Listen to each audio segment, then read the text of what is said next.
Hi there, I'm Gail Jones and I'm here with you today. And this is session number 3. I'm a visual artist and my specialty is ceramic arts and the fiber arts. And with this medium here, paper mosaics, I'm blending the two together. So you can go to session 1 of the paper mosaic with Gail Jones and you can see how we worked on creating and making our custom paper so that our paper that we'll be using in our paper mosaics will have our energy, will have our own personality. And in session 2, we talked about the different layouts, the different forms that we were going to use. And so we had one that was a geometric motif, and we used another if you were more confident in your drawing skills and your sketching skills, that it was going to be a motif that we played around and talked about summertime themes and to get the imagination going. And so I challenged and encouraged people to think about things that they love to do in the summertime, things that put a smile on their face, especially come like January when you're longing for those warm days of summer. So we have those two motifs that we're playing around with, geometric or more of a personal motif, maybe a sailboat or a summer bird or summer animal, summer fruit. Fruit and vegetables really make nice motifs as well. So what we're going to be doing today, we are going to be taking our geometric motif, our mandala, and we are going to taking it a step further in the mosaic process. This is our sample. And this is the piece that we have been working on. And in session 2, we were talking about tracing it, just not reinventing the wheel, but using objects around. I love circles because it symbolizes completeness and wholeness for me. But if you want to use squares, rectangles, anything that you want to, just plain lines, just feel free to do it and just express yourself that way. And we cut out our triangles and place them, and then we cut out our center circle here, ring, as they want to call it, and we place that. And now we're going to do some more fill-in. I like using whole pieces in my mosaics, even though for my paper mosaics, I like to rip and tear the paper. Some people enjoy cutting. Again, whatever fits your personality and really brings and represents your voice, that's what I want you to use. I'm showing you what I do so that hopefully it kickstarts you into doing and finding that expressive self in you that you can apply it onto your piece. I like using the wholeness because I like what it represents. It represents that I'm on this personal journey going to wholeness, trying to be a better person today than what I was yesterday. And then with the broken or the ripped pieces that are going to fill in my mosaic, it represents this world that we live in that is just not perfect anymore. And so, but I'm still journeying through trying to be the best me that I can possibly be. That's what my art does. It's an expression of what's going on inside my heart, my soul, my spirit, and my mind. And it comes out in colors and symbolism and in shapes. We have the inside here, and I'm not sure if you can see the lines, but they're faint, but they're triangles. And there's 8 triangles. And so as we were pausing in between our sessions, I was thinking, what are the colors that I want to use for my mosaics? How am I going to get my colors to just sing and harmonize together. That's always a difficult thing. But as I was looking, I'm thinking, maybe a little pop of red. So we're going to go, and I have in this inner side circle here, there's 8 sections that are triangles. And so I made a template of that triangle. Doesn't fit exactly in there because I do want some of my mat board color to show through. So it's almost the size, but not quite. Just about maybe 10% off. And so I have it here, and I'm going to cut out my triangle.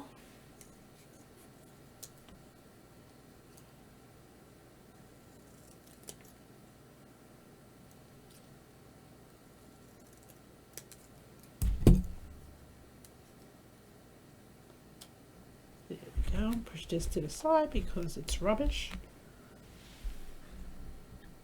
And now they'll fit in there. See how things are starting to pop and come alive? Our glue, tacky glue, anything else you really don't want to be labeled as tacky, because it's not a positive affirmation if somebody calls you tacky. But if you were glue, it's a positive affirmation, because tacky glue is my friend because it adheres very quickly. You don't have to wait around and do the slip and slide. And see how I'm just putting a couple of dots on. You don't have to submerge it, give it a bath in glue, just a couple dots. My younger viewers, if you're watching, do you hear that? You don't need to use a ton of glue, just a couple of dots. A little dab will do ya. Again, I'm aging myself. It was a commercial talking about a hair product. You could paste walls with that product too.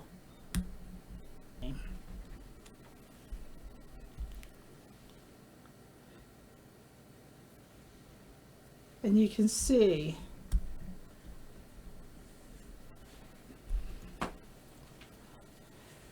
just give it a little press.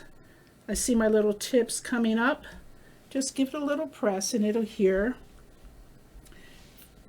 If you're not crunched for time like I am, what I do is I glue it down and I get usually a piece of copy paper and lay over top and then put a book on top of that. And then go do something like tidy up something, go get something to drink, go take a walk around the garden and see what's popping out. This time of year, every day there's something new coming up in the garden. So exciting. And then I come back and it's all set and it's very flat and wonderful. And just the copy paper protects our colored paper. So as we almost there, see the transformation already starting?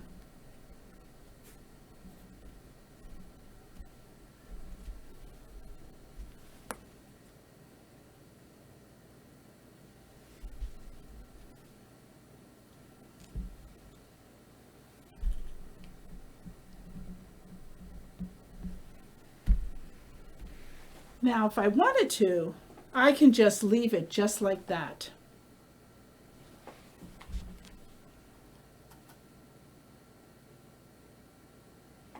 But I'm going to be a little tricky.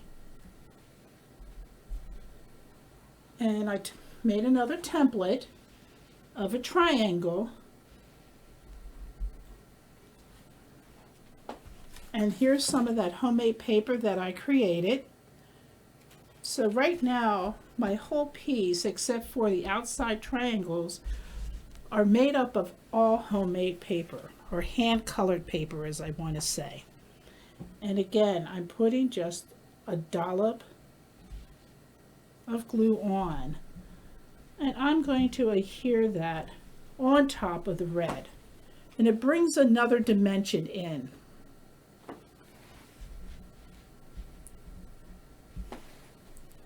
It makes it a little bit more dimensional. And that will get done all around. Each and every triangle will get that. And I'm looking at my sample piece, and I really like what I did there. I just love having a visual, and I remembered, oh yeah, I did. I put a spiral in the center. So I cut out a spiral, and to cut out a spiral, I just traced a spiral, and then I went around it again. Gave myself maybe 1/8 of an inch, maybe even less. And then once I get all the blue around, I'll adhere that spiral down into the center. Now this is the part that is going to be tedious, but relaxing and very, very fulfilling. And it's making the tessera. I've added the blue in my inner triangles.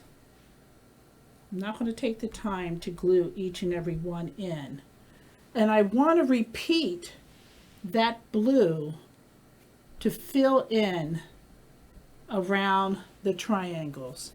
And you'll see how that will make the green and that sort of neutral brown, because right now this is blending in to our background, to our substrate.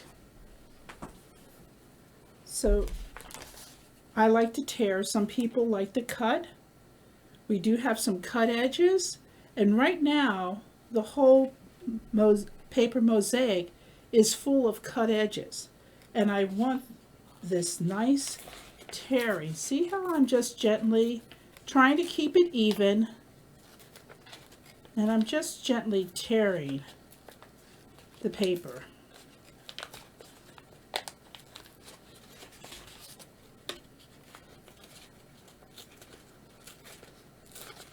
And you get the nice raw edges on each side. Got a nice long strip going on here. Very fibrous paper. And I'm just going to rip.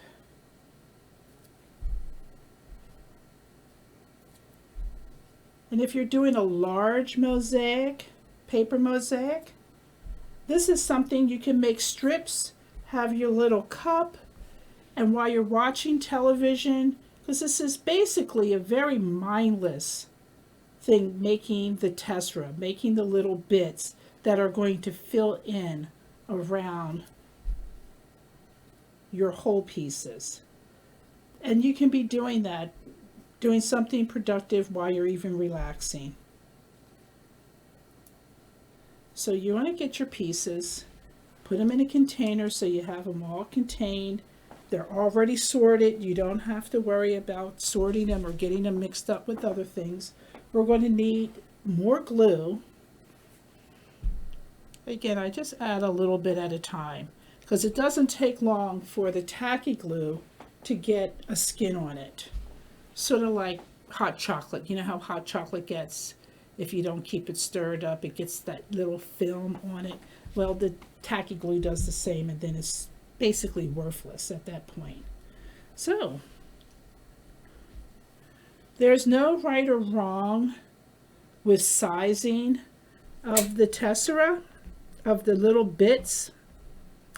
But one thing I want to let you know, you do want to be consistent. So what size I'm starting off with in this bit, I will be consistent all the way through. Now, if I'm doing a landscape, then if the foreground, I tend to make the pieces a little smaller because they're up close. But as we go further in the landscape away, I do tend to make the pieces, the tessera, the little bits, a little larger. You can use it to work to enhance your composition, to enhance what it is you're trying to say in your composition, large piece, small piece. So remember that in your building, in your tearing away. But the one thing I do think is very important is to stay consistent. And also we want to stay consistent with the space in between, because this is paper mosaic and we won't be using grout to fill in the spaces in between. We're going to allow the color from our substrate, the color from our scrap mat board, to show through the final project. So I'm just going to do this one triangle so you have a visual of what's going to happen.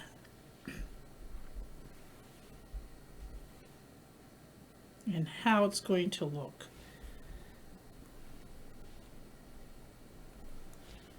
And with placing this tessera, I'm just putting a dab of glue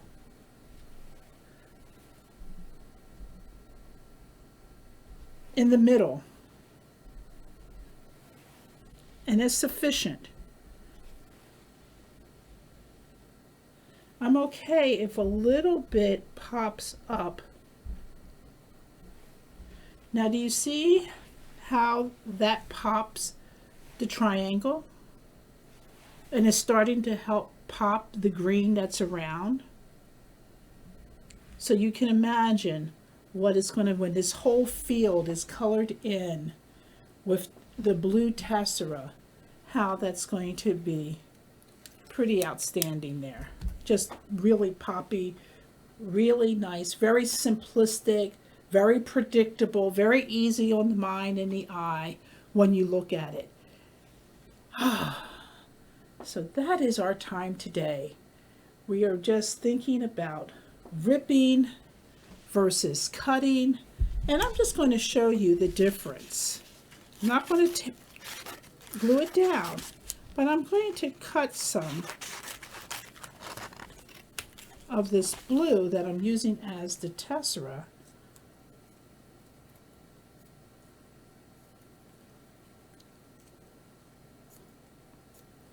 And just place some next to the more raw organic.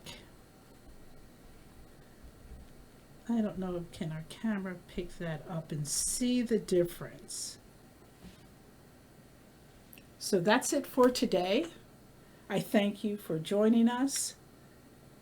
And we're going to be in session 4, and we're going to work and on our more paint or drawing, more stylized motif.